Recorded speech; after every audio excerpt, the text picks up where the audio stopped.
एक बार की बात है, एक दिया हर रात जलता था और एक पतंग रोज उस रोशनी के चारों ओर घूमती थी। धीरे धीरे पतंग को वो दिया बहुत अच्छा लगने लगा। वो हर रात उसके पास आती और कहती, तुमसे मिलने पर लगता है जैसे अंधेरा मिट गया। दिया मुस्कुराता मगर थोड़ा गर्व से बोला, मुझसे प्यार तब करना जब मेरे पास सूरज जैसी रोशनी हो। अभी तो मैं बस टिमटिमा रहा हूं। पतंग ने कहा, मत कहो ऐसा, तुम्हारी छोटी सी लौ में भी सुकून है। पर दिया ने ठंडी आवाज में कहा, जाओ, तुम उड़ने वालों को क्या पता जलने का दर्द। पतंग चुप हो गई, लेकिन उस रात तेज हवा चली। दिया की लौ बुझने लगी। पतंग बोली, मत डरना, मैं हूं।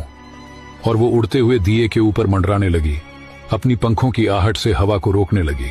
धीरे धीरे पतंग जलने लगी, पर दिए की लौ फिर से जल उठी। सुबह हुई, दिया चमक रहा था मगर पतंग राख बन चुकी थी। दिया फूट पड़ा, अब मैं भी तुमसे प्यार करता हूं, पर अब बहुत देर हो चुकी थी। यही हाल आज के प्यार का है जिसे पाना चाहते हैं। उसकी कदर तब तक नहीं करते जब तक वो चला न जाए।